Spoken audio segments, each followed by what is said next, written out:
Hey, this is Nunzio coming to you from RPP. Today's webinar, we're going to discuss post-throwing arm care and recovery for pitchers.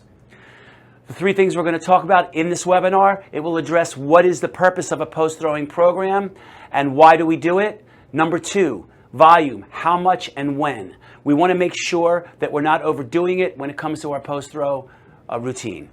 And lastly, we're going to take a look at six of what we consider to be the big players in any post-throw program. So without further ado, let's go.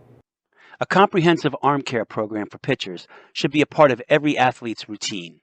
And although most pitchers think of the warm-up when it comes to arm care, post-throwing arm care and recovery is just as important.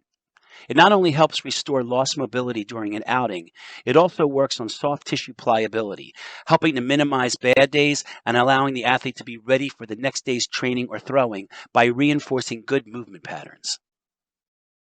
Taking care of your arm is much more than simply taking care of your shoulder or elbow.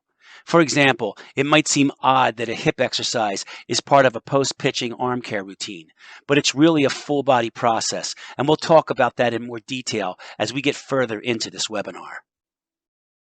The Rebounder is designed to help develop the elbow and shoulder's ability to accept and absorb force efficiently, protect the elbow from rapid extension forces during deceleration, and re-ingrain the arm path from pronation to supination.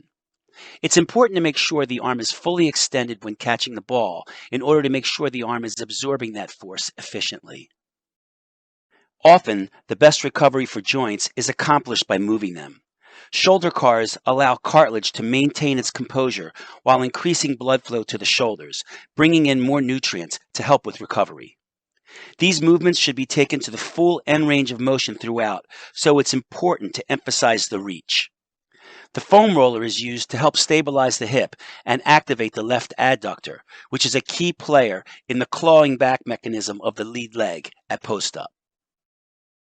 The purpose of band pull-aparts during post-pitching arm care is to help restore movement back into the scapula by stimulating blood flow to the cuff while strengthening the external rotators, namely the infraspinatus and teres minor.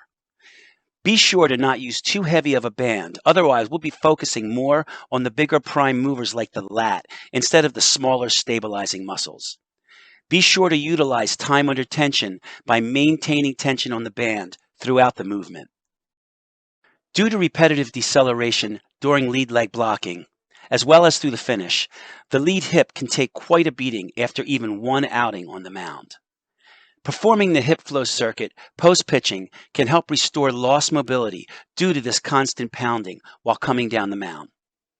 Make sure turns are hands-free to be sure that we are training hip mobility and stability without the assistance of the T-spine. It's also important to keep the non-working leg still when moving the working leg in and out of internal and external rotation. This helps make this drill not only a mobility drill, but a stability drill as well. You can't have good mobility without being able to hold down that stability with that opposite side hip. There can be losses of up to 10 degrees of internal rotation even after a few innings of pitching due to the eccentric forces placed on the arm, primarily the posterior cuff. Sideline cross-body stretch works to help this out.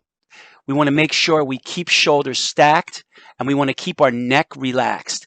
As you can see here, we have a foam roller underneath this athlete's head to help keep that neck relaxed. And he's lying on his side to keep the weight, to keep him from pulling that scapula around the rib cage. We don't want to pull around the rib cage. We want him to actually pin it down with his body weight. So we're just getting a good stretch on that posterior cuff.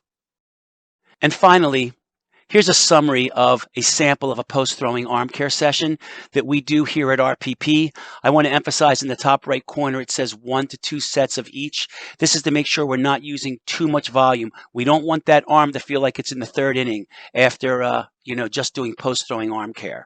We'll do, 1 or 2 sets of rebounders, then half-kneeling shoulder cars, band pull-aparts, hip flow circuit, into sideline cross-body stretch. Everything that you've seen being used here today is available from our store. You can visit the store by going to our website at www.rocklandpeakperformance.com and click on Shop in the toolbar. I'd like to thank everyone for tuning in. If you're interested in our training material on pitching, hitting, or strength training, you can reach us at rocklandpeakperformance.com or on Twitter and Instagram at RPP_baseball. You can also call our front desk at 201-308-3363 or email us at rpp@rocklandpeakperformance.com. Also, please remember to subscribe to our YouTube channel on the way out.